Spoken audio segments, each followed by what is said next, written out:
Waalaikumsalam. Gimana? Mau ngomong sih tentang ini. Udah duduk. Kopi nih loh. Iya, makasih.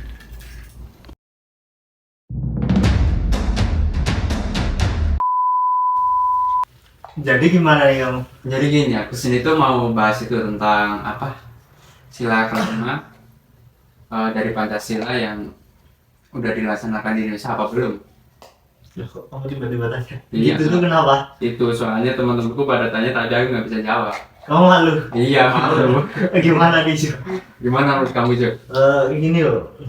Apa kamu tadi bilangnya sila kelima di Pancasila itu udah terlaksana dengan baik belum? Iya, bisa. Indonesia tuh udah merdeka 77 tahun kan.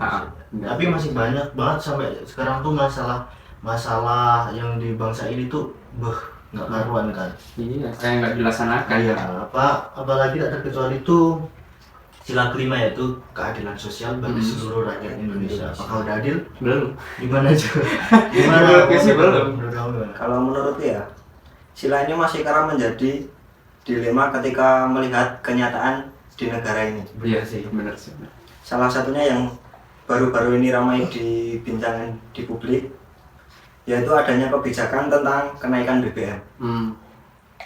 Ya, nggak bisa dipungkiri sih adanya kenaikan BBM itu pasti akan terjadi kenaikan inflasi. Karena apa? BBM adalah sektor yang menjadi intinya kan dari itu. Iya, vital dari sebuah produksi dan transportasi. Jadinya tuh komponen yang paling terpengaruh dengan adanya kenaikan BBM itu yaitu mungkin bahan pangan. Dan apa ya? Yang diperlukan dari bahan pangan itu kan distribusinya. Nah, itu yang makin susah sih. Apalagi dengan kenaikannya 5-10% itu akan menyebabkan bahan pangan dan minuman tuh akan naik drastis sekitar 20 dan 30%, sehingga apa? Jadinya tuh berdampak bagi masyarakat, terutama kepada masyarakat kecil kan, daya tarik untuk membeli itu susah apa? Karena apa?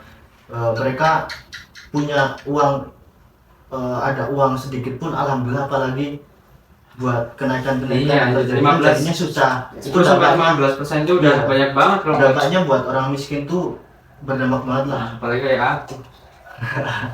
Gimana tuh? Menurut kamu gimana? Menurutku kenaikan BBM tentu menimbulkan banyak kontroversi dalam masyarakat. Kontroversi tersebut akhirnya membentuk 3 kelompok. Yaitu apa? Yaitu pihak yang mendukung atau yang pro. Ya, yang pro itu gimana maksudnya? Yang pro itu yang mendukung kenaikan BBM. Dan ada lagi pihak yang menerima saja kebijakan. Itu disebut abstain. Ya.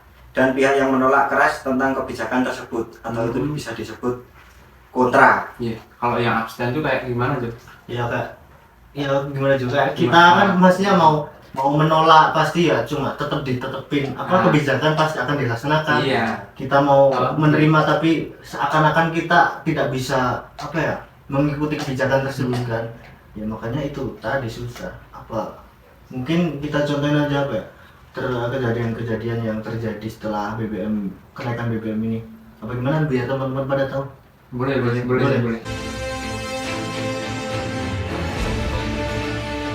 Setelah terpukul akibat pandemi, rakyat Indonesia harus kembali menghadapi kenaikan harga usai pemerintah menaikkan harga bahan bakar minyak. Di Purwakarta, Jawa Barat, tepatnya di Pasar Rebo Purwakarta, pada Selasa pagi harga cabai rata-rata naik hingga hampir 2 kali lipat dari harga sebelumnya. Cabai merah keriting naik dari harga Rp50.000 menjadi Rp90.000 per kilogram. Cabai rawit merah yang sebelumnya Rp45.000 naik menjadi Rp70.000. Dan cabai merah besar naik dari Rp45.000 menjadi Rp70.000 per kilogram. Nah, bisa jadi ngaruh. Soalnya kemarin agak mending, pas kemarin kenaikan BBM langsung harga pada tinggi-tinggi lagi. Ya mungkin dari ongkos juga pada naik. Irit lah, kalau misalkan bikin sayur biasanya bawahnya 2 bulan jadi 1. Cabainya biasanya 2 bulan. Ternyata Rp40.000. Hah? 195? 1 orang? Ya, maunya biasa. Tidak hanya harga pangan, kenaikan harga juga terjadi pada transportasi umum.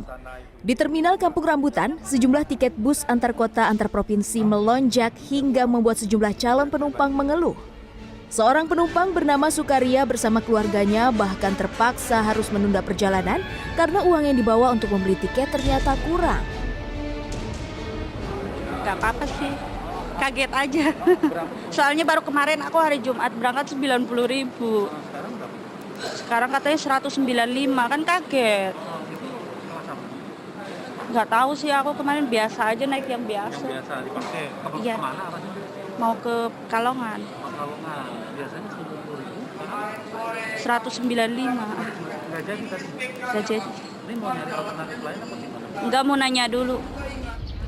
Naiknya harga bahan bakar minyak bersubsidi jenis solar juga memukul nelayan di pesisir selatan Pandeglang, Banten. Pada Senin pagi, nelayan memilih tidak melaut pasca kenaikan harga BBM subsidi jenis solar.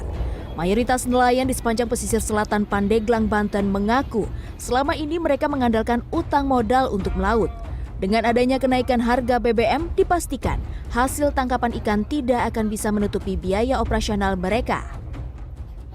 Pengennya sih kayak harga normal kok, kayak kemarin aja udah walahan harga 5.100 saja. Sekarang juga. Sekarang iya. Nah, mungkin video yang kita contohkan sangat memprihatinkan kan. Ya. Itu contoh dari akibat dari kenaikan BBM yang mungkin buat pemerintah sudah ditimbang dengan baik.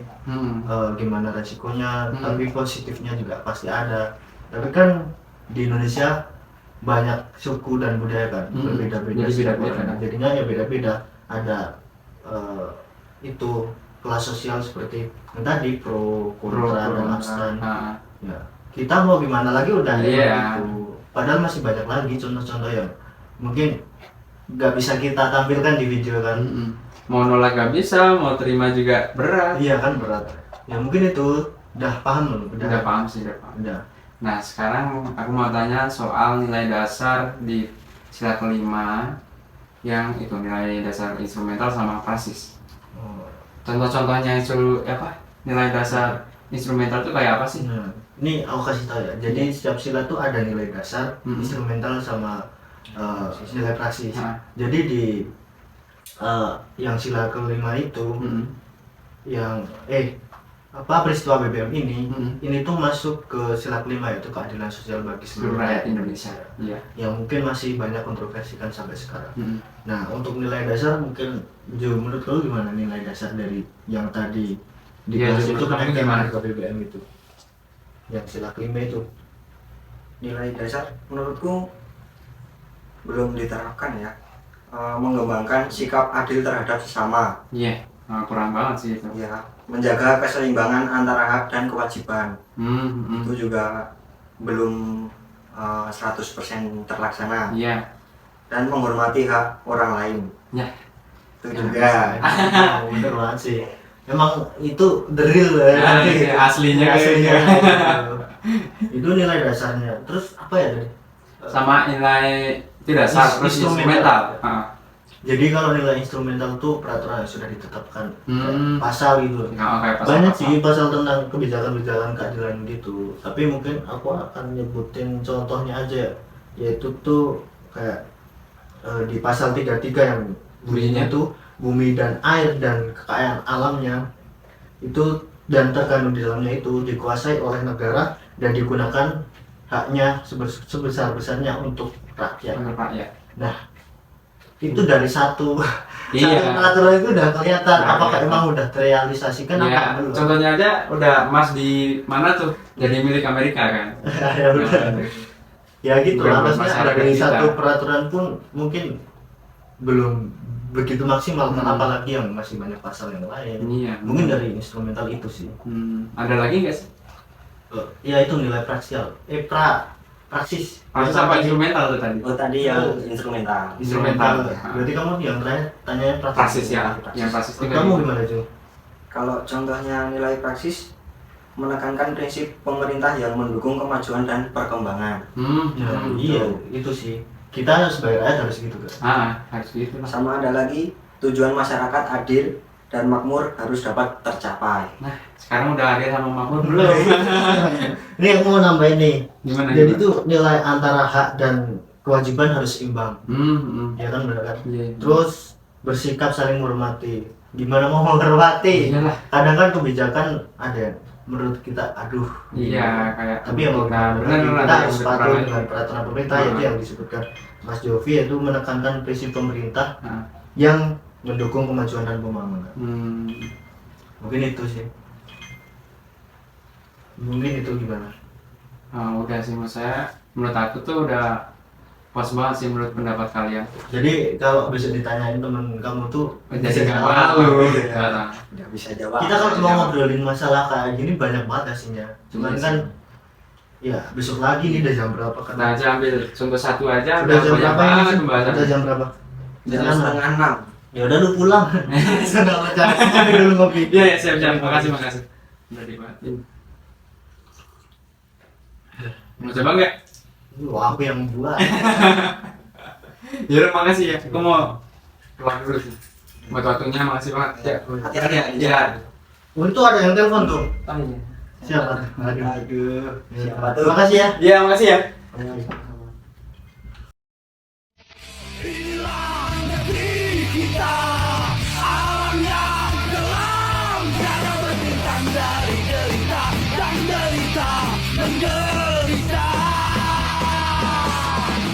Sampai kapankah derita ini yang kaya darah dan air mata yang senantiasa mewarnai bumi pertiwi